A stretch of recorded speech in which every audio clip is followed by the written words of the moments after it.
under God, indivisible, with liberty and justice for all.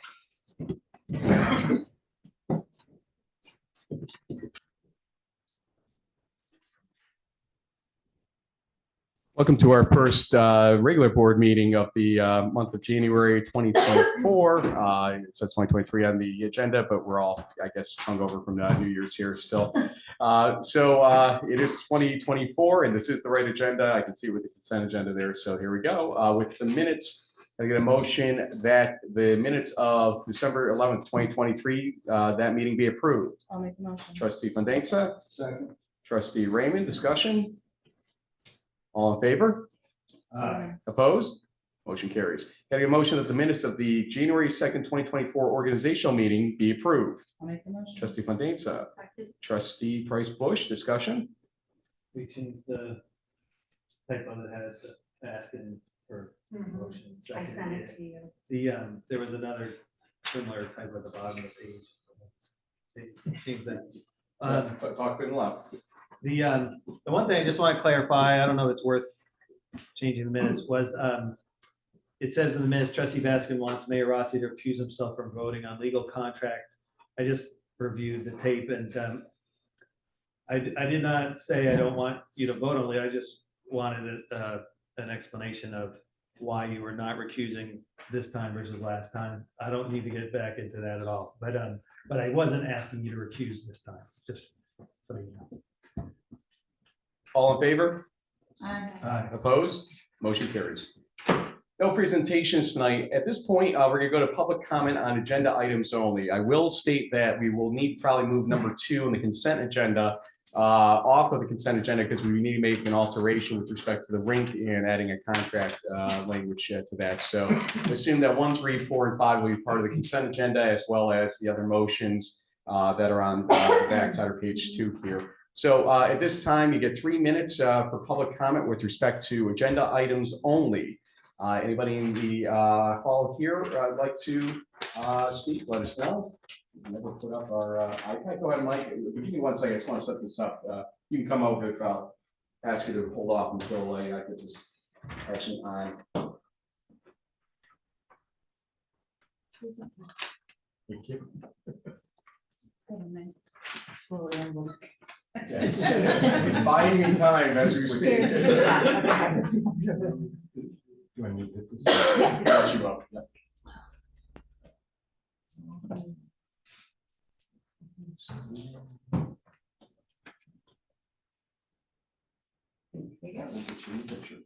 Yes, you are. Good job. Okay, thank you. Good evening, Mike Iacolucci, 9 Wilson Street. Just 2 quick endorsements, I guess, for motions 7A and 7B. The 7A related to the ADA public streets and sidewalks. I looked through the study and the draft plan, and it seems very comprehensive. I will admit that I could not quite follow all of the numbers that are included in that study, but it seems to me that everyone agrees sidewalks are an important thing, and makes sense to me that you encourage this to move forward by adopting that resolution. Similarly, with respect to 7B and the agreement between the village and Fisher Associates, excuse me, it seems clear that the zoning advisory committee believes this is an appropriate consulting group to enlist, and I hope we move forward. Thank you. Thank you. Anybody on Zoom, now would be a good time to raise your hand if you do want to speak. And having said that, we'll give them a chance and let Liz come up for 3 minutes.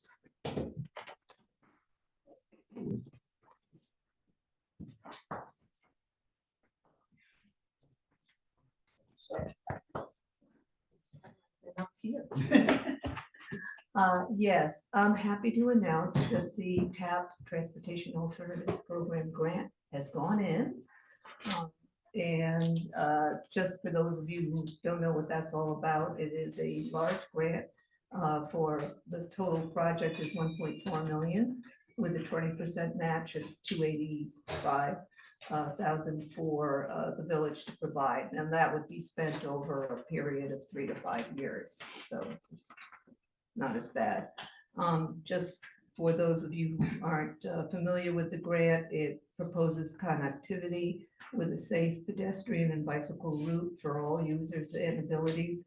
And it essentially connects many of our facilities together in order that you can go on a safe sidewalk or on a bicycle path between Malta Elementary School, the BACC, BARC, the soccer field, and the Zim Smith Trail.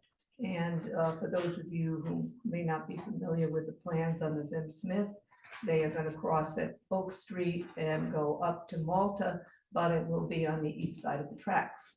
So there's no immediate plans to connect, to the village. So this would bring the sidewalks down to Hyde, either from East High Street or from Hyde Boulevard, such that people can then get to the Zim Smith Trail safely.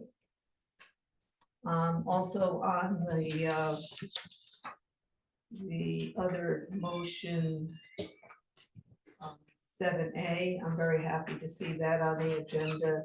I think the ADA transition plan takes all this data that we have on sidewalks, on which sidewalks do not meet ADA, and puts out a plan over, I think, 10 years to address all of those. The grant, by the way, only covers new sidewalks that fill in gaps. They won't pay for repairs, but repairs would be on the property owner. And the ADA plan shows us which sidewalks need to be repaired, which ones are in the worst shape.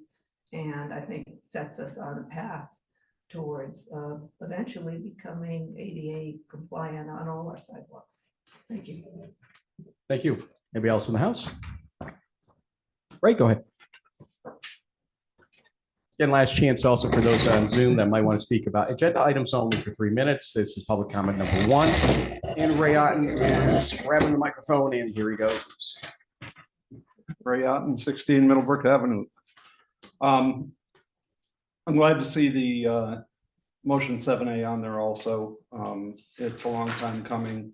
And also that the village is considering an official ADA coordinator. I just hope that whoever is doing that is someone that lives a life and not just has a degree. Unfortunately, a lot of times there'll be all these restrictions, or you got to have, a doctorate in philosophy or something in order to do this job. That doesn't work. You need somebody in that position that knows what they're talking about and lives the life. There are a lot of people out there that would be good for the position, and I hope it goes to the right person so that it's not just a figurehead. Thank you, Ray. Anybody else in the house? Seeing no hands, seeing no Zoomers, I think we will end this public comment session and move to consent agenda. Again, I'm going to ask for number 2 to be removed for the time being and added to the new agenda of motions. So does anybody want 1, 3, 4, or 5 removed from the consent agenda at the table? Hearing no opposition to those, and assuming that everybody is in concurrence that 2 can come off, then can I get a motion to approve the items 1, 3, 4, and 5 on the consent agenda? Trustee Pendenza, trustee Price Bush, discussion. All in favor? Opposed? Motion carries. Let's take the motion that got pulled off and handle that, and I will hand it over to our attorney, Carla, to maybe walk us through the best way to word this motion with respect to the need for an agreement. There was an agreement in place a few years ago with the school district that allowed us to use the ice rink or the flooded area as an ice rink. For whatever reason, last year there was a motion to amend the agreement to include information on a warming hut. That agreement was never completed. we went through it again, and this afternoon I redid the agreement. I sent it to the board. Immediately upon my finishing it, it merely just changes the dates and adds that they're allowed to use the warming hut. That does have to be approved by the school board. I have not sent it out to their council yet. I wanted to see what the board wanted to do. So you all have the agreement. I'm happy to answer any questions on it. Again, it's just the same agreement we had in 21, just with changing up the dates and indicating that we changed it a little bit because the agreement actually didn't say a whole lot. I made it say what it was actually supposed to say, that you have the right to use it and that you can use the warming hut as well. So if anybody has any questions, I can answer them. If not, your motion then would just say that the same motion that you have there, and then it's just that the mayor is authorized to execute the agreement.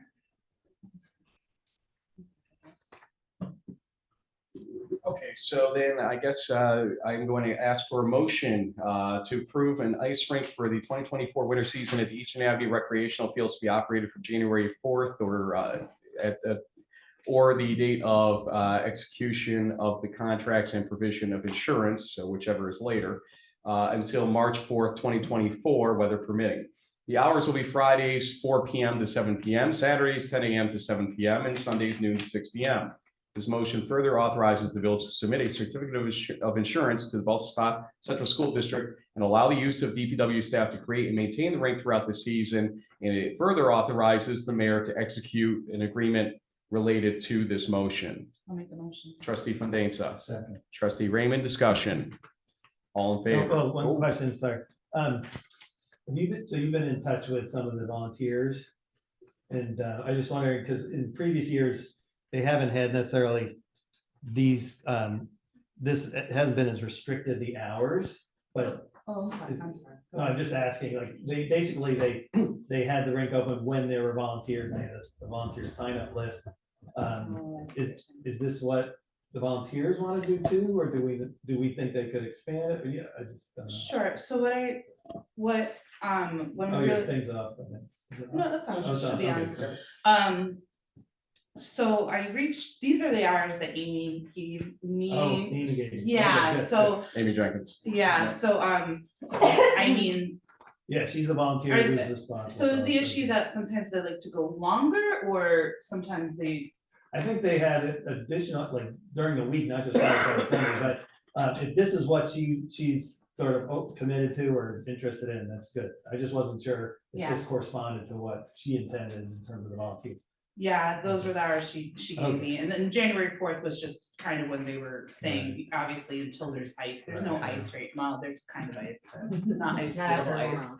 yeah. All right, So, thank you. you're welcome. All in favor? Aye. Opposed? Motion carries. With respect to, let's reverse here, because we have to have some discussion at 7A, so let's dispense with 7B real quick here. How do you want to word this one with respect to, we're still waiting for word on the agreement. I already changed it. Go ahead, because I didn't see that. Sorry about that. Yep. Can I get a motion to approve the agreement between the Village of Ballston Spa and Fisher Associates for zoning code revisions and authorizing the mayor to execute the agreement upon attorney review and approval? I'll make the motion. Trustee Fondainza, I'll second. trustee Baskin, discussion. All in favor? Aye. Opposed? Motion carries. Okay, 7A, I'll ask for the motion, but we'll have some discussion. Can I get a motion to approve the Village of Ballston Spa ADA Public Streets and Sidewalks Plan and name somebody the village's official ADA coordinator? I'll make the motion. Trustee Baskin, trustee Raymond, and discussion. So you were all, I think, on my email today to Chris Round, Henry Vanden Heaver, Ken Gray, Jeff, David Fountain, and the board, and Jennifer, and review of this this weekend in comparison with what our actual policies and procedures and code are. Flagged a lot of issues here, and our insurer had actually flagged one of the methodologies that was put forward in the plan as something they do not want to accept when we are even using our defect complaint form, although they were okay with the usage of that defect complaint form for the purposes that we had discussed, but broadening it could cause some issues. And so I'm asking for a quick discussion between legal, insurance, and consultant to make sure that we have a plan that actually A, reflects the current law, and B, reflects goals and possibilities down the line that we can actually perform. I know you had an opportunity to review some level of it today. What were your concerns, if any? Yeah, I just wanted to say, I have not been involved in this. No one had directed me to do it, so I just looked at it today. So if my comments are, you should have been earlier, this is why. You know, there are some typos and whatnot in there, I do recognize, but my number one concern is it doesn't specifically identify that the village is not the one who maintains the sidewalks. Specifically, it talks about how the legal responsibility doesn't necessarily fall to the owner of the right of way. Okay, it doesn't talk about that. It does say the village is responsible for notification and enforcement of non-ADA compliant property owners. That's fine, but then there's tables in here that say this is who maintains it, and it's all Village of Ballston spot, which is not correct. You know, and I just have some comments on here on that. I don't know the insurance concerns on this. Obviously, that's not my lane.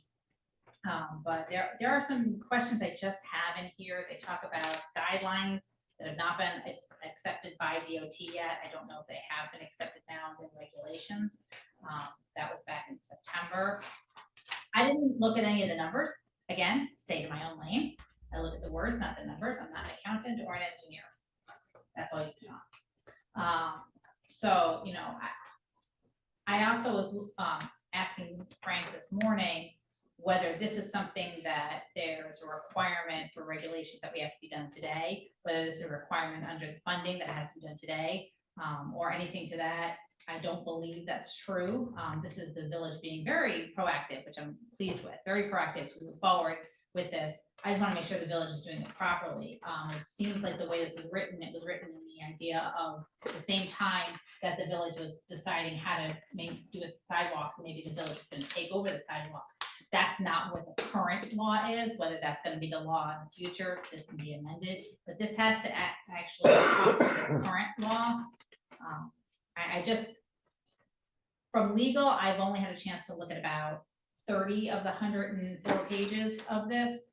And I know a lot of that is tables, a lot of it is maps, a lot of it I don't have to look at. So, I mean, I would like to look at the rest of it, but I don't want to stop this if this rest of the board believes it's okay to move forward. I just haven't been requested to review it, so I reviewed it the best I could, you know, a couple hours ago. That's where I am. And I know that Chris Round hasn't gotten back to you. No, you're right? not. So state highway law specifically states that any sidewalks within village boundaries are the village's responsibility to maintain. The village can craft local code that transfers that liability to the adjacent property owner. But basically, the chain of responsibility is that the village is responsible, and then how they determine locally how they're going to handle that is a local village matter. So I think when they say that they're probably using state highway law when they filled out that table, because that's what state highway law says. Right, I think Carla made it clear that she understands where you're going with that, but it still needs to state in a document like this, this isn't our responsibility and liability currently. And then also the other aspect of it that I was concerned about is that it's trying to set up goals and aspirations based on the notion that we're going to take over sidewalks, it looks like the way it's worded. And that doesn't probably come to be either here. But ultimately, the goal of this is to say, how are you going to get your ADA compliance over X number of years? And so, as you saw probably from the email, I laid out, in this scenario, here's what we would do. We use our 11-year paving cycle and also jumpstart with some of the worst front. Yeah, but I don't know how applicable that is, because the way that it should happen is worst first. And I don't know if our paving schedule necessarily coincides with the worst locations. in the village. Well, it actually does state in there too, and encourages to utilize your other infrastructure repairs and replacements alongside it. It's just, it sort of said, we're gonna do 3/4 of a mile of sidewalks every year. And that's like, well, we'd love to, but that doesn't necessarily pass muster based on the way control and ownership of sidewalks works in the village. And so that's where we have to basically, I think, be a little careful in how we make this claim, but at the same time say, we're going to work on creating a plan here or a code scenario whereby we have enforcement ability, and we're going to use that 11-year plan, and we're going to basically jumpstart to the front of the list properties that don't coincide with the 11-year list. It's just not in there. Just to interject, are we going to use CHIPS money? Or CHIPS money is used for a pavement schedule, so are we CHIPS going to money, use it to fix sidewalks too? you have to make ADA compliant with ramping, et cetera, those sidewalks to use the CHIPS money for those streets. Yeah, well, we So- already do ramps, but are we going to use that money as our part of the 50/50, let's say? Is that the plan? Because 50 otherwise, 50/50 for what? for reimbursement for repairing the sidewalks, are we using CHIPS money to do that? No, so as I stated today in the email, here's how we have kind of ameliorated the gift or no gift issue for sidewalks. CHIPS money essentially is not match money. It is given by the state to the village. And for us to collect on it, we have to make ADA ramping available. And so there's no cost to the village technically, and actually it's a net gain ultimately for the village to accept the CHIPS funds by doing the ADA ramping. So there's no cost to the adjacent landowner there because there's no cost to the village in that situation. Yeah, and- That's where you avoid the gifts. And we've been doing that historically anyways. Right. But I don't see the relevance of doing the sidewalks on a CHIPS road if we're not funding the sidewalk replacement with CHIPS. Why wouldn't we just do You the wouldn't have worst enough money to do location? your paving if you were to take that money in its Oh, entirety. I agree with you. We should be saved for paving. I just don't see the correlation why you would do sidewalks. Well, no, you're on the misunderstanding paving. then where I'm coming from. I'm sorry about that. Then what we're saying is by May 1st, we usually can identify the streets we're doing that year for paving. On May 1st or thereabouts, we go to those streets, identify which sections are insufficient or inferior, put out the notices because we were going to create an enforcement mechanism we can actually utilize here and not bang people over the head with a $6,000 bill. And to tell them they have 90 days to comply. And here's your options with 50% reimbursement, hopefully a loan pool of a good variety, et cetera. And, please do this because if you don't, we're going to have to undertake it at that point and charge you back. And you lose some of those options too in that respect. And so the idea here is also get them some best bids to use. They don't have to, but at least we'd have some good pricing for them. So we're going to go and still abide by in that type of principle. Landowner conducts the work. We'll identify what ramping we'll be handling for them so they're not redundant in that. And so by the end of it, you've got a paved road with ramping and a good sidewalk system, or at least better than what there was all in one in that situation. And that helps us over 11 years get all the issues in existence at the time of the road getting redone at that point in time. That's the goal there. Oh, I understand, but since the toothpaste is out of the tube and we basically have identified every property frontage through this grant, we have prior notice. So We've checked on that. That is not accurate. Not for ADA. Yeah, it's ADA and what you're looking at in prior notice are not identical. We've asked the insurer this as well. They do not agree with that. I would ask the state. Well, no, I would ask people to actually handle it as lawyers and insurers because they're the ones that face it. Yeah, I understand that, but I would review state practices because my understanding is you need to come up with a reasonable plan to identify everything to address everything that's been identified as non-compliant, and every property frontage as part of this plan has been identified whether it's compliant or not. Do you have any thoughts? Excuse me. I'm gonna say one more section myself. Yeah, we're dealing with cost. A lot of similar concerns were already expressed by the mayor when I first read. A lot of it is tables, a lot of it's pretty standard reading through it. But the thing that jumped out to me was the rights of way, who's in charge of that, and the disconnect with our own code, our own law. And then also for me that, and it raised a concern for me, was the complaint form, or for the grievance form, the grievance procedure.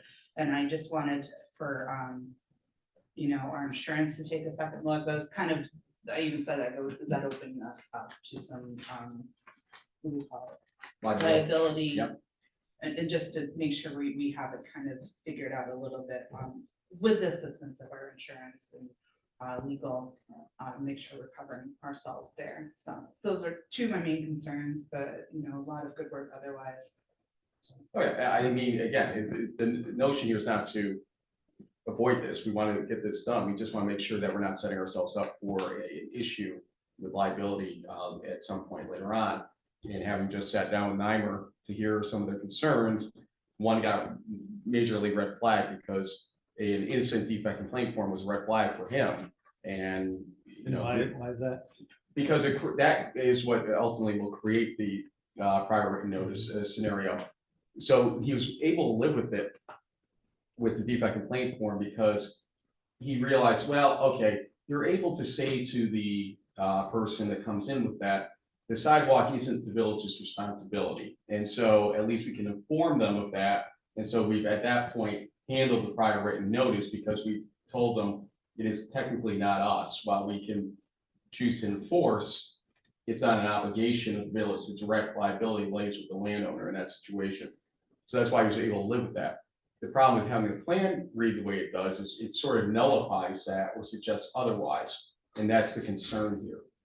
And making sure that the grievance and the form are consistent with what's necessary to make sure liability doesn't shift accidentally is important as well. So is that true that if someone complains to us about a sidewalk hazard, that are we not legally responsible for then telling the homeowner they need to fix and requiring enforcement of that? Under the current code, there's no obligation on the village. The village can opt after review at that point in time. The reason why nobody does it in terms of the enforcement mechanism is honestly because, again, you're handing somebody a $6,000 bill and saying, go do it now. And that's a tough pill to swallow. I'm just surprised. I would think it would put both the homeowner and the village within the liability frame if the village is told there's a defect and then we don't go to the homeowner and require enforcement. What do you think? It has to be prior written notice. It has to be identified specifically as your code states, and the code actually sets forth how the prior written notice works. It's not just, hey, there's a problem. There has to be a specific way to do it. So if they do that, they do it in a specific way, is that, and we don't enforce with the private property owner, are we then somewhat liable? It depends on what they've submitted. It depends, it's a case by case basis. It depends on what they submitted, it depends on what the issue is, it depends on who owns the property, it depends on what we're talking about. I mean, prior written notice of a tree, prior written notice of ice, prior written notice, it's all dependent upon fact specific to that scenario. Right, so we can't rule out universally that the village may not be responsible. Well, they'll sue everybody anyway, okay? There's no doubt on that, or attempt to, and then. Well, anybody can sue anybody for anything, it's whether they're successful or not. So And we may need- the role of the insurance company and council is to reduce the risk of that. It makes sense to me that we'd be more liable if we're not enforcing our law once we're told about it. Well, again, the reason, and you saw Henry instantly, and Ken Gray as well, instantly responded, is they are more than happy to discuss this to make sure that we are covered in the proper way. And we can also discuss what might be next in general. Also, I don't know who the name is, the ADA coordinator. Nobody's really stepped forward for this. So maybe we take this time as well to figure out or have people send in something to say if they want to be the ADA coordinator ultimately. I was, Yeah, go ahead. I was assuming that might be like, not to put Jen under the bus, but, you know, some like administrator, you know? Don't you need another thing? Really? Well, some staff person, I would assume. Go ahead. Just in reviewing the draft plan, you don't have it just as an ADA coordinator, you have it as EEO officer. So this person, it's not, it would be for the entirety of the village. It wouldn't just be the ADA coordinator for sidewalks. It would be the ADA EEO coordinator for everybody. Don't we have an EEO coordinator now? Isn't that required? I have no idea what you have. That's not required by law, state laws. Not that anybody's told me, feel free to find something, and we'll figure it out. And then still, we have to figure out the name in that situation. So I got a couple comments. I'm heartened to hear you say you want to do this plan and see how it can work. So that's great. And if we're not ready to pass it yet, that's understandable. As long as I hope they're done along the way.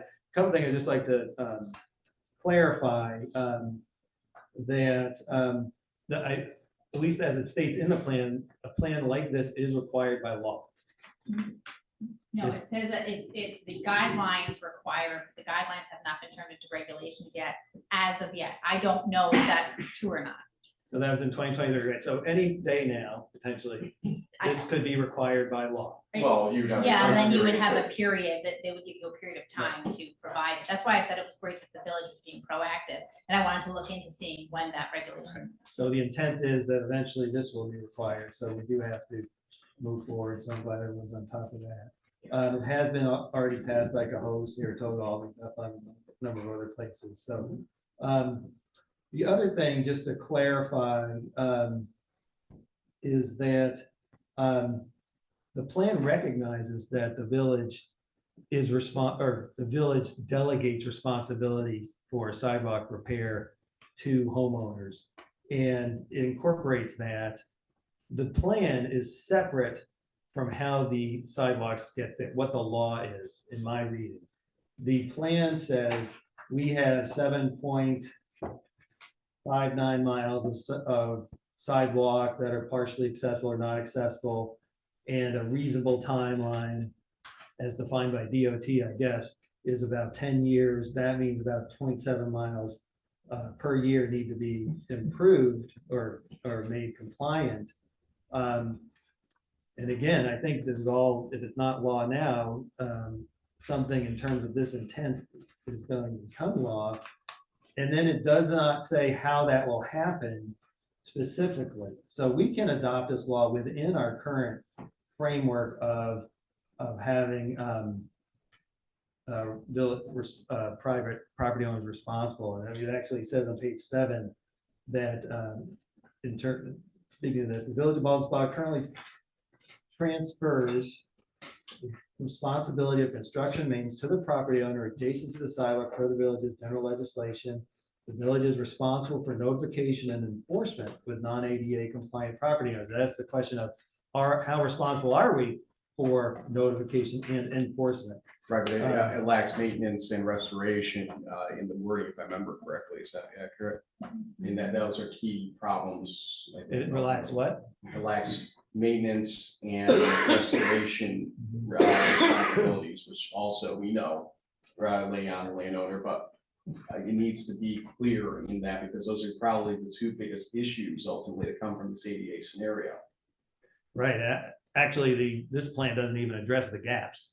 Correct. And you may have read what I wrote today too, which was, again, we're going to endeavor to figure out how to take care of gaps where there's existing sidewalk to either side to create a complete network, and how to do that fairly. Obviously, we're not talking about the neighborhoods that don't want them, don't have them scenarios. Talking about just Right. But not to abuse at High Boulevard. Right. Where, there's a couple of places there where there aren't sidewalks. So how do we handle that? Right. But that will be part of this plan. I guess what I'm saying is, in my understanding of this plan is, one, it will soon be required. Two, I think we can operate within whatever sidewalk legal framework we choose to, including having property owners responsible and still adopt the plan here. But there probably will be some enhanced responsibility upon the village to enforce. And maybe it could do it along the CHIPS way. I don't know if that's the ideal way, but some enhanced responsibility for us to enforce our law so that things actually do get accomplished within the 10 years or so. So I think that was part of your CHIPS plan, right? You do it according to street and you'd enforce the law as the streets got improved. For insufficient or segments. Yeah. Let's look for that, have the chance here. I would like to just have the folks that offered to review this, take a look. I think we could probably wrap it up fairly quickly. I don't think it'll Next take meeting, I long. hope, yeah. Yeah, by the next meeting in January. So I think we're still on track. We're still well ahead, if we just take that moment to look at it. Yeah, what I'm gathering is there may be some language and then Carla can review and modify for next meeting. And insurance also, Yeah, and then we'll right. Chris, yeah. But also what I'm seeing is that our sidewalk code needs to catch up with this. So is there a way that, yes, we can adopt but maybe push out the implementation date? I mean, it doesn't automatically mean, hey, we adopt it next week. We start the next day. Well, This With 88 our plan. or sorry. Well, the ADA plan, Okay, that's what you Yeah, wanted to theoretically, adopt, but then- we could push out there's language implementation. in here now saying, Yeah, as with any effective planning document, this plan will require continued review and updating. Recommend we review and update at least 5-year cycle. so before it actually gets implemented, our sidewalk law could catch up. Well, I think you can, even without the new sidewalk law, get the corrected language so you're in that position. That's the whole thing. I think it's just not written with the reality in front of it in the first place. And I think that's where we end up in danger. And also, again, why both insurance guys kind of stepped up real quick to say, we're here to talk at this point. So I would say, tabling this for a meeting, and in the meantime, getting them to finish up, discuss with Carla as well from the legal aspect to match up with the code. Then we're in a place where we could say pass and implementation will officially occur when a revised sidewalk code later this year is put into place, because I'm pretty confident there will be one at that point in time. Okay, because when I read the document, it made it pretty clear to me that they had already separated fiscal maintenance responsibility and legal maintenance responsibility already. So, I mean, and they made it pretty clear that the adjacent property owner has the fiscal maintenance responsibility.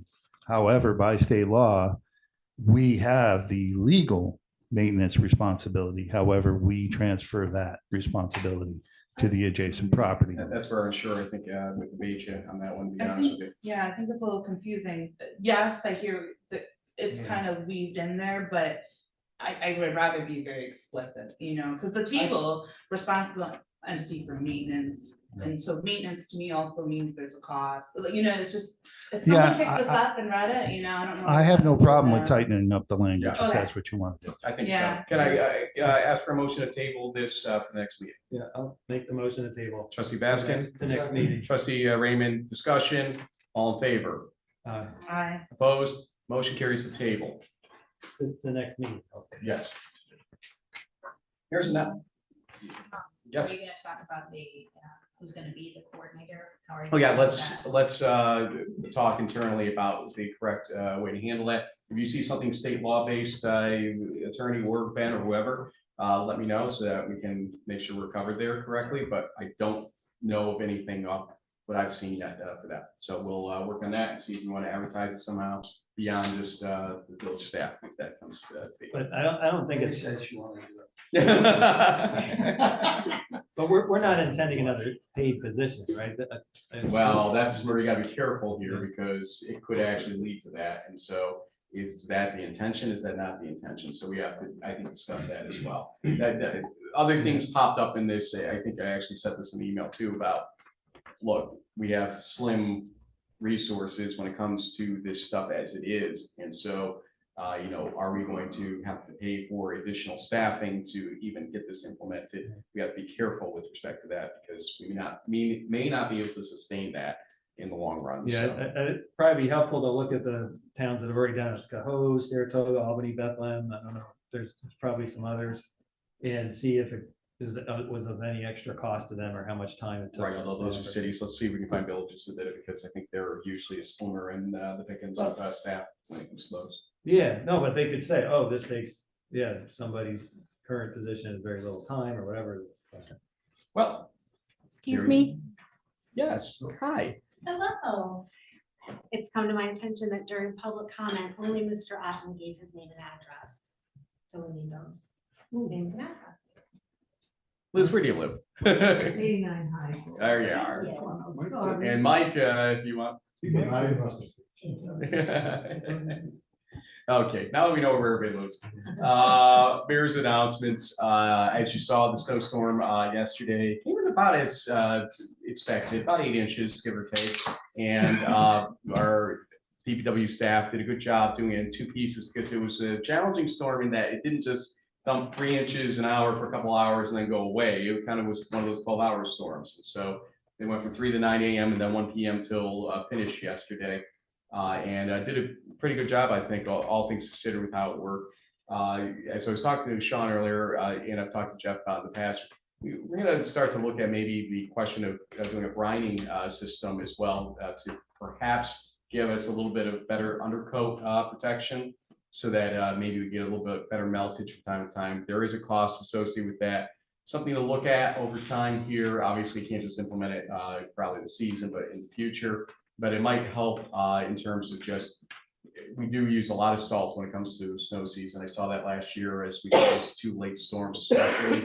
And brining also helps reduce the amount of coverage needed usually. So something to look at. Our adjoining adjacent towns have been doing it, I believe, as well. So they can give us some insight on it. And I asked Mr.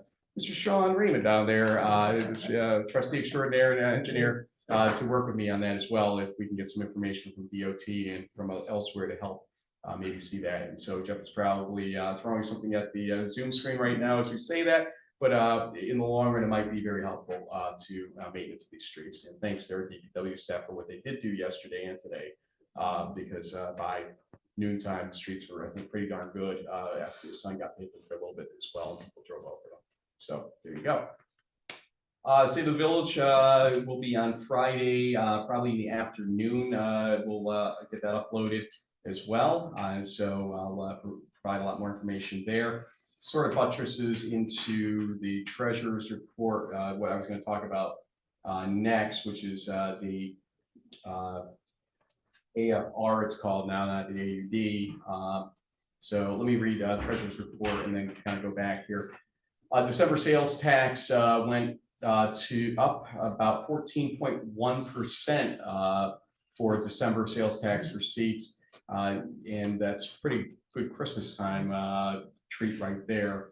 Year to date for 11 months, so that went through, I believe, November, was up by just over $10.2 million to the county, or 7.78% in the previous year's 11 months. The village sales tax distribution is up 8.9% on December 20th for that period as well. So overall, very good signs there. What's happening? The AFR has been completed and submitted.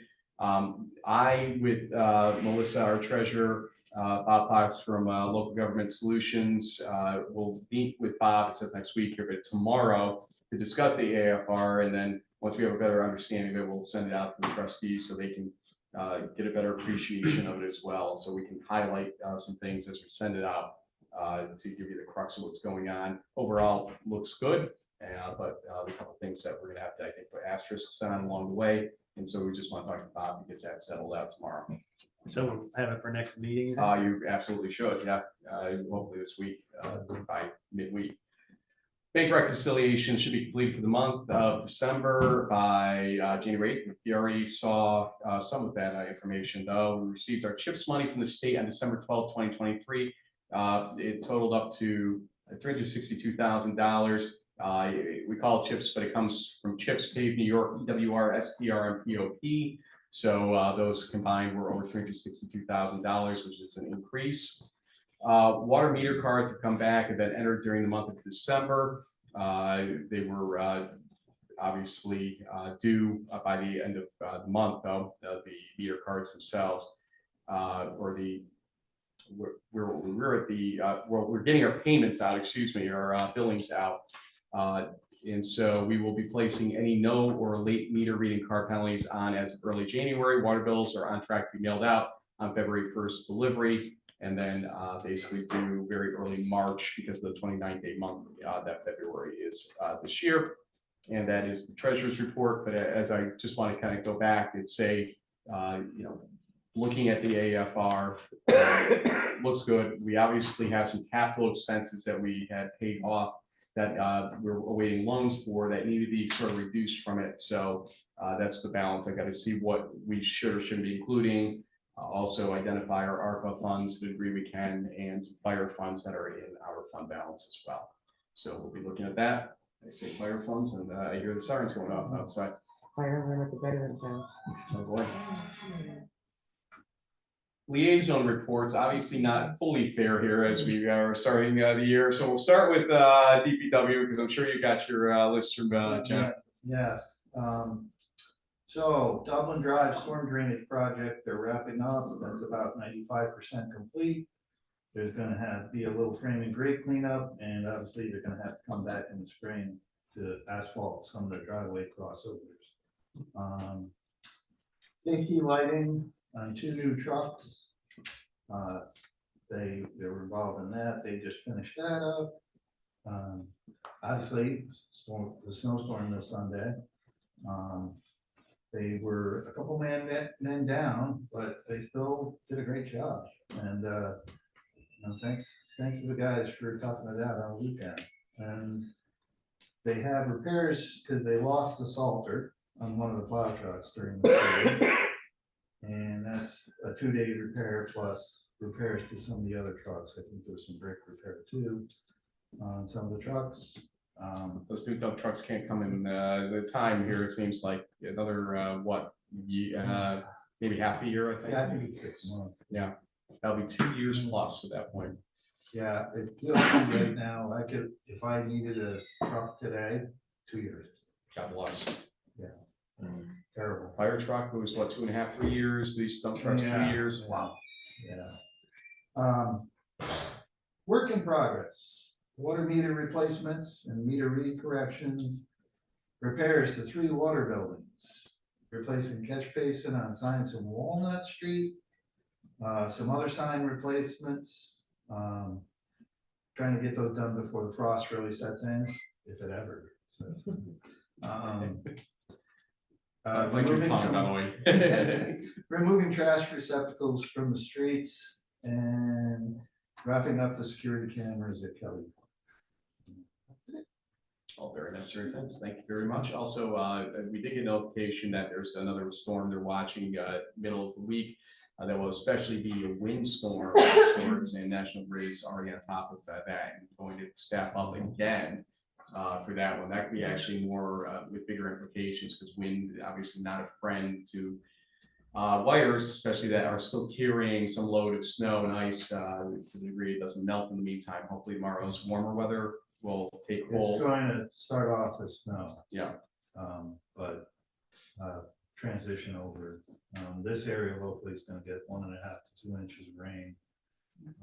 Gusts only in the 40s. Steady wind. Only. No, Now I just had a statewide meeting on this. Yeah. Water, I wouldn't want to live in water tomorrow for Wednesday. 70-mile-an-hour gusts off the lake. So. Up next, traffic and sports. Mary, go ahead. I don't know how I can follow that. The library was featured in High Notes segment of the Gallup Gazette, which spotlights good being done in local communities. There's a link on the village website that you can read the article, but they raised, along with local businesses, organizations, and individuals, over $300,000 to support the library's capital campaign. Sounds good. Thank you. Trustee Bernadette. Just real briefly, the BSBPA has announced their chocolate fest date, February 2nd. I'm there. 4 p.m. to 8 p.m. From what little snippets I got so far, they are adding goodie bags to go, so you don't have to eat it all in one night. We tried, we got sick.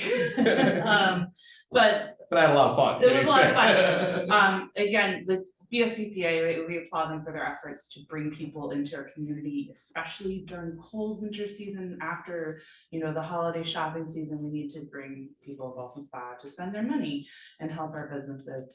Last year was very frigid and very cold, but maybe we'll get a milder opportunity this year with the weather. But even still, it was packed. So I encourage everybody to go out there. Also, they had their annual holiday mixer, and saw some faces that Ellie and Liz are there, and some folks. So that was good, and so just applaud their efforts and encourage people to continue to support our small businesses. Thank you. And Ben. The Arts Committee, we're gonna help get a motion on the board for next meeting. They want to reallocate some funds from the photo walk and plein air to a project with BSBPA to do tie-dye. They want to get the supplies before next year, but for basically farmers market to do tie-dye project with them. And then the other thing they're doing, which sounds very cool, is in partnership with the library, they'd like to celebrate National Poetry Month with a project they're calling Random Acts of Poetry, which will include activities for businesses, BSBPA window poems, pocket poems, distribution, library workshops, school library involvement, and performances. So they'd like to reallocate some funds there. Sean, you got your phones ready? And their next meeting is on January 17th at 7 p.m. in the library community room. The Park and Tree, they are not a ton of activity in the middle of the winter, but they are continuing to talk about signage for parks. And then also they've sent this board a request for feedback on the Wiswald Park diagram and layout that they've been working on. So if members of this board could get back to them with their thoughts maybe this week, they can ask Studio A to then come up with the next version of that project. Again, I don't know, there's still confusion about how important it is to put the sewer, not put the sewer, not put anything over the sewer. I don't know, Frank, if Yeah, we're there's any gonna get movement. some better clarity on that Okay. for sure. And again, also, as I said in the email, after spending or committing $300,000 for ARPA funds that we have left to Pulp Street Mill, we probably need to take the path of least cost resistance, which may be just to replace the stone section and put a manhole or manholes in to give better access ultimately to what's there. Because functionally, it is functioning fine. That's the interesting crux of this whole thing. And had a good conversation or two with Jeff about this as well, but we got to have take a step back and kind of really assess what the value of doing this is, to just move it a few feet if we don't need to do it to redesign the park in the end either. So it's something to be discussed for sure. I just want to make sure that people weren't putting the cart before the horse necessarily with that discussion. The current plan does have the pavilion could be In that over that vicinity. general area, in which now the Studio A says, oh, that's not a problem at all if you just put in a metal pipe. So Yeah, that metal pipe is 8 times the cost of PVC. I mean, it's crazy. And PVC was supposed to be $15,000. You're just adding by going iron piping $120,000 to the cost of that. It's a lot. And so there may be other ways to approach that as well. So it's a discussion to be had. To be honest, I don't even understand why you would need to use iron pipe. Yeah. The standard, whether it's PVC or HDPE, it's also, we're talking it's 6-7 feet below the ground, and we run sewer lines through the roads that have heavy vehicles on it that are gonna weigh more per square foot than that pavilion is. I think it's more the access question for. And I understand that, but when you put in a new piece of sewer, you're probably gonna need to access it for about 30 years, you know. Let's hope, from your lips to God's ears, and that one. Either way, it's something to be discussed further and will be discussed further, so. All right, so, but if we could try to kind of conclude, because it's been, Oh, I months agree. and months. No, I get it. If And there's so- anything we can resolve in the next week or two, that would allow Studio A to do its job and. Or at least get them some better instructions as to what to assume. I think it might be the way to look at it, because we may not have a clear answer, but we could give them a general parameter and see what they can do at that point. And the Park and Tree next meeting is January 16th. They're meeting at Cornell Cooperative on West High Street, 7 p.m. Old business, TAP CMAC, I think we've hit already, thanks to Liz and what she was able to do there. Yeah, I don't need to repeat her summary of the grant, but I do want to just thank her for doing pro bono for the village, an incredible job, a lot of work. So thank you very much for being so persistent in promoting our sidewalks, and thanks to Frank for helping with that too. And Mary feedback. and Bernadette and Yeah, you and everybody, Sean. It yeah. was But- and Carla. But nothing compared to Liz, obviously. So thank you, Liz, very much. We're all very grateful.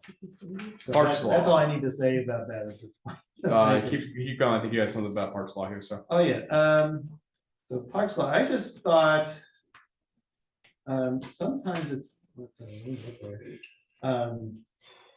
here, why don't you go, can you go to Fisher and I'll get my little notes? I open? don't know if we even have to touch Fisher at this point, because we got that done, so. Oh, you did?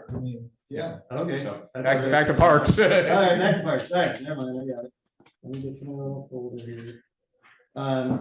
So there are a couple outstanding items, and also that I know of, and there may be some that others may be thinking of. And sometimes it's helpful just to quickly talk it out to provide Carla some direction as we wrap this up, basically. So one of the things that I put forward a couple times, I haven't heard back on, but I just hoping we get consensus or decide we don't need it. But the first one is, I think we do need to add, the Park and Tree Board recommends that we put something in the law about the no planting of trees or other vegetation without a permit or permission. People have done that where they put random trees in random places, even in Wiswall, for memorials and things. And then along with that, that we shouldn't allow the creation of shrines or other forms of decoration on or around trees or other vegetation, as Park and Tree members say, it becomes a mowing hazard and other kinds of issues. So does the board agree with those? Or are there issues with those? I don't see an issue, but I would say this, I would like to see the next version, and then, Mary hasn't even had the opportunity to read what I would call a valid version of this yet. So Carla wants to finish assembling what she's got.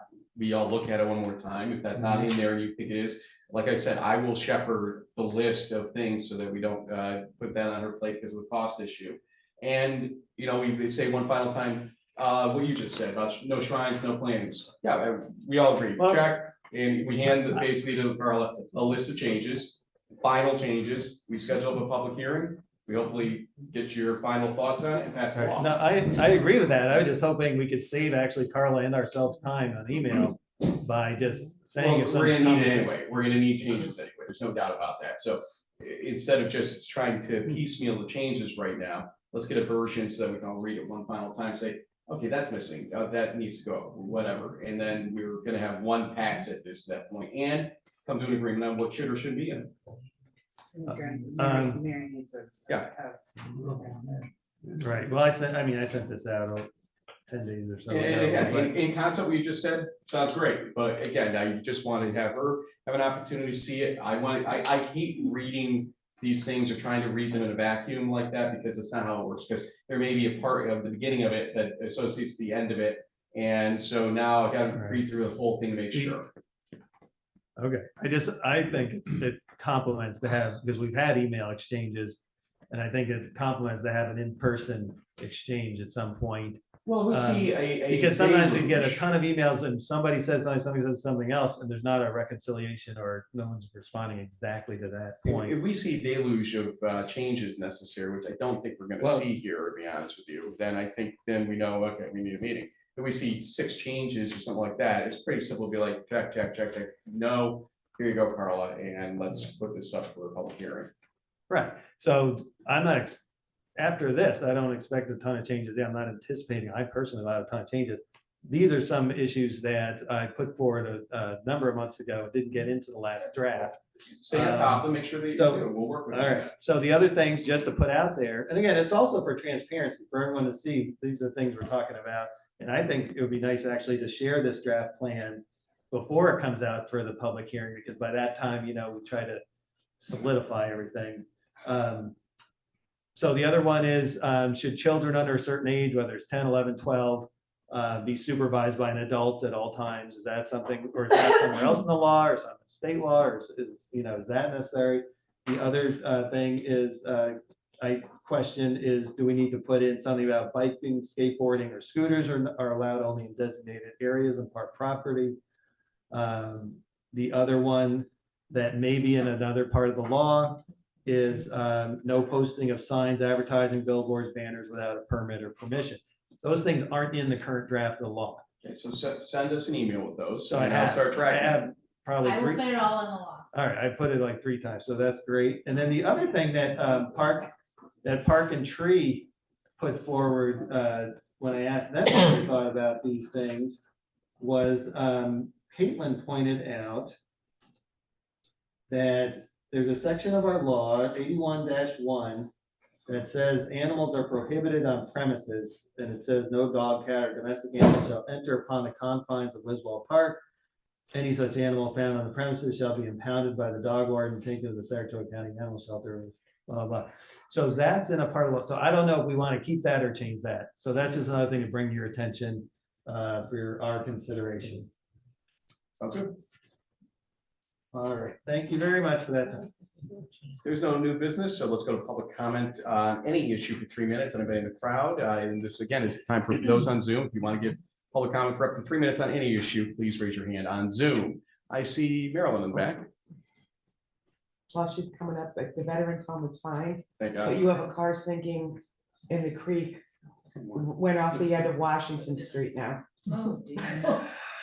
I don't think we allow parking there. You might Yeah. want to tell them. May have to tow them out. Go ahead, Marilyn. Marilyn Stevenson, 45 West High Street. I just want to bring to everyone's attention that the Historic District Commission will have an American architectural style talk here Thursday at 7 p.m. Free admission, like refreshments provided. John Cromie is our speaker.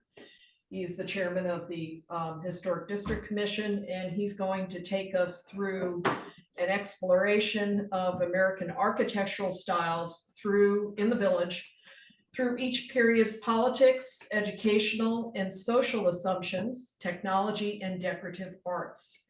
He's going to basically give a PowerPoint and explain the different types of buildings in the village, in addition to just the historic district, that range from the 1700s up to modern time.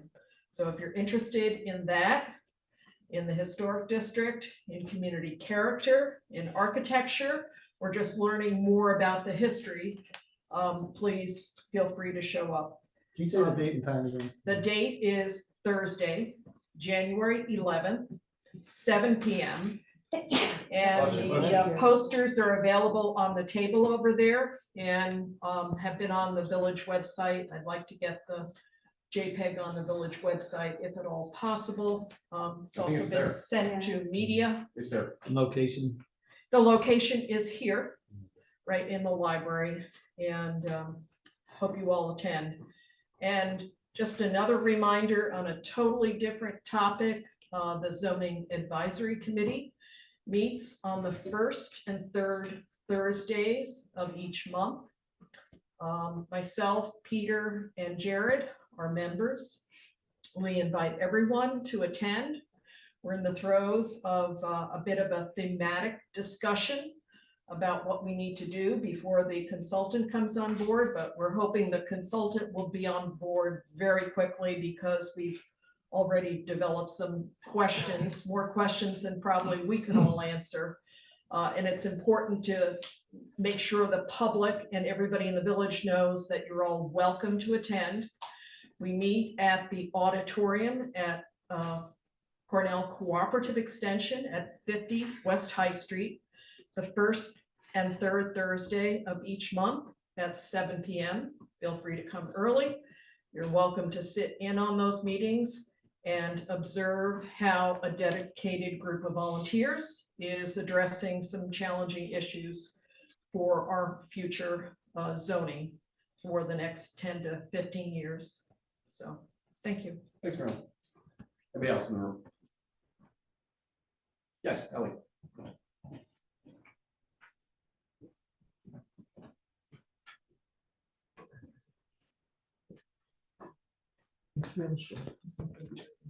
So is our microphone. Ellie Dillon, 116 Malta Avenue, Ballston Spa, New York. I'm fighting the same cold. Yeah. Mr. Mayor, at the organizational meeting last week, Planning Board alternate Michael Raga Barone was replaced by another alternate. And I want to sort of make this clear, I am not questioning your authority over the replacement. That is your right as mayor. But I am questioning yours and Planning Board Chairman Rory O'Connor's lack of common decency, since neither of you thought it was necessary to inform Michael of your decision. He had to find out on the street. And this arbitrary dismissal and lack of decency is very disturbing to me on many levels. Thank you. Thank you. Anybody else in the room? Mike?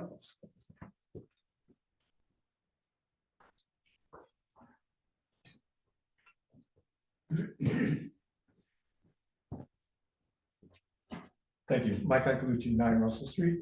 I want to read a statement for inclusion with the minutes of tonight's village board meeting, and I'll give the village clerk a copy of my statement. I want to address a post that the mayor placed on social media on the morning of November 7, 2023, which was election day. His post supposedly was in response to an email that the mayor received from Trustee Baskin. That email described a possible approach to funding the cost of repairing and maintaining sidewalks. The mayor headlined his post in the following way, quote, all capital letters. This morning, a 15% plus sidewalk tax was proposed, end quote. Let me first say that nowhere in the proposal did Trustee Baskin propose raising taxes. Let me repeat that. Trustee Baskin's proposal did not in any way discuss raising taxes. The mayor wrote in his post, quote, we would currently have to replace between $285,000 and $310,000 of tax revenue, resulting in, at minimum, an over 15% property tax increase. I understand how the mayor arrived at the amount of property tax increase needed to replace the dollar amount that he chose to illustrate. Everyone should understand that the proposal suggested using money from the fund balance, which has grown over the past few years, and arguably is at the upper end of a range that is recommended by the Office of the State Comptroller. If money from the fund balance were to be used for the benefit of the community, it would not necessarily need to be replaced, and it certainly would not necessarily need to be replaced immediately. I am sure the mayor understands this. However, the mayor chose to make a political point on the morning of election day by claiming that a trustee was asking for a 15% tax increase on residents. That claim is false. To me, this post by the mayor is a good example of the dangers of trying to govern through social media. All he accomplished by making a false claim was to rile people up and get their minds set on the idea that a Democratic trustee was going to raise their taxes by 15%.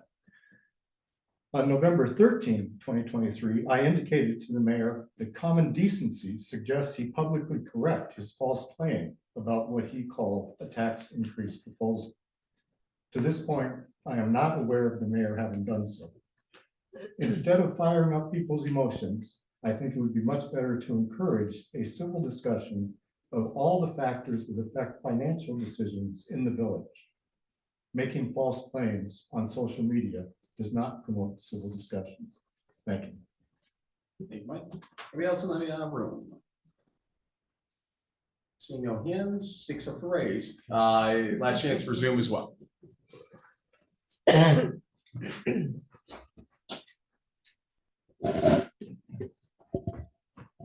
Yeah, 16 Middleburg Avenue. Got a couple things. First of all, thank you to the DPW this weekend. If people don't think 7 or 8 inches of snow is much, ask my basset hound. It's very cold, and he'll tell you. He's only a puppy. One of the proposals that I have in front of me here was already addressed, where we go back to 2 public comment periods. Thank you for that. But I'd like to enhance it a little bit. With the second to include a question and immediate answer from one board member so that you could address an issue that you had with one of the board members and give an answer. It doesn't have to be a back and forth. You can ask a question, you get an answer. Okay, just a proposal. I've had a lot of time in between the last meeting and this meeting to think. So also 1 night per month from 7 to 9, and I've asked for this a number of times. 1 night per month per board member from 7 to 9 or a time that's convenient for a meet and speak to each board member. Okay, so that we can, as citizens, get in touch with you and speak to you on a one-on-one basis. I think it would be a good idea just to get to know your citizens better and maybe get some questions answered. It doesn't have to be everybody doing email. And there's a lot of folks in the village that don't like to do things through email, chat, text, any of the other stuff, because you know how that always is accurate as hell.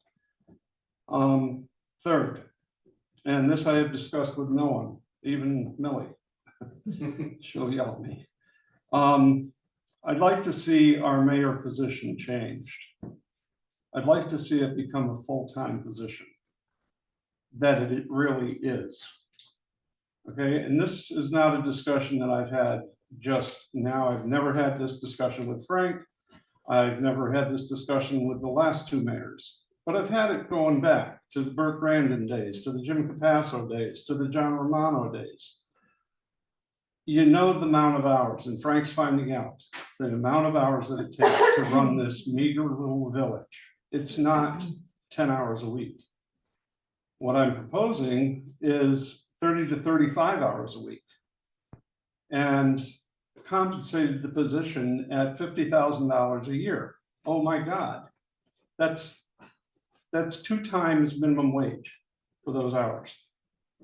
Think the position's worth that? I do.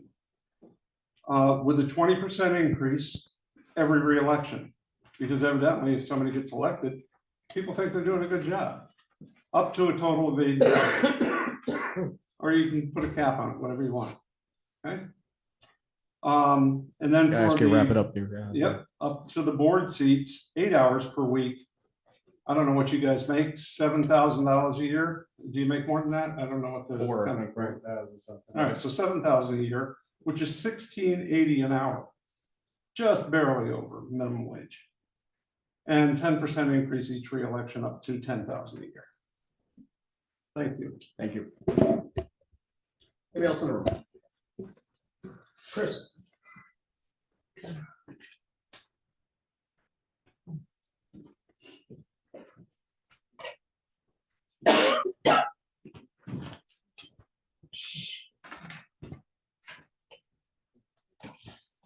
Chris Butte, 6 Keeling Drive. Just want to take a quick moment again to welcome the new trustee and love the new situation here with how this is all set up as far as board meetings go, with having the 3 minutes back for public comment at the end, just to speak on progress that we're seeing here in the village, stuff that's being done here that's showing a positive track for the village going forward. I did want to reach out and talk about the social media presence. I'm very thankful for that, to be honest. I have a personal thing going on right now with a very sick family member all the way out in New Hampshire. And with the coming storm, I had to make a decision whether to come back and to deal with the snow or whether to try to stay by that family member's side. So it was good to see the up-to-date progress with what was expected with the snow, the village's response, what was going to be done. Still decided to come home to just make sure everything is buttoned down, and hopefully I will be heading out soon back up to New Hampshire. But again, I'm very thankful, Mr. Mayor, for that up there. I was just trying to keep in touch with what's going on in New Hampshire, and I'm getting snippets here or there. So it'd be nice to go on the Facebook and see what the town of Merrimack might be experiencing for snow or expected snow. At least I know in my village what's happening. Again, I also like the presence with, I'm gonna butcher it every time, with the Business Association, with all the little events such as Chocolate Fest. Again, it's nice to see these little things come to the village so that we can participate in them and to draw outside attention. I remember being in Coffee Plant and some people came from Saratoga for the racing season and didn't even know the village existed. And they're like, boy, what a charming, nice little village it is. So again, any event to bring more people into the village, I think is very welcome. And again, social media is one of the ways to really promote that and to spread that message out there.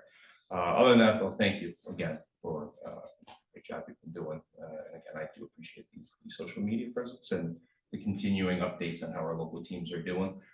So again, go Scotties. Anybody else in the room?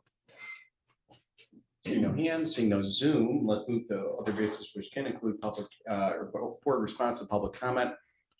If you'd like to speak, kind of give me an indication, I will call you. I see nothing. Go ahead. Just one thought on what Ray, you were saying. I think something I've been thinking about is whether it would be viable to have like an administrator position. I know you're an administrator, but administrator that supervises all staff. It's something that other communities have, where it would be like a full-time position, and then the mayor's job would not have to do with everything involved with the village.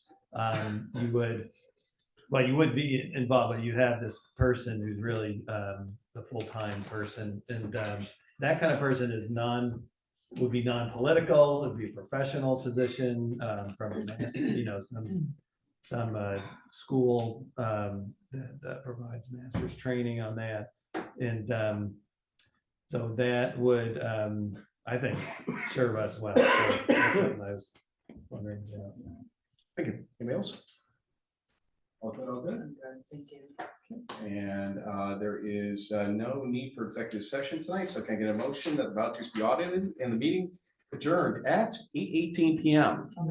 Trustee Fandesa, Trustee Price Bush, discussion. All in favor? Aye. Opposed? Motion carries. We are adjourned. Have a great night. See that? Get rid of that.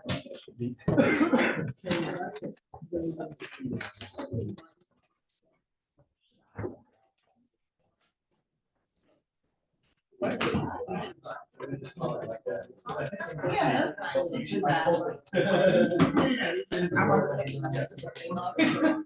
Yeah, that would be nice.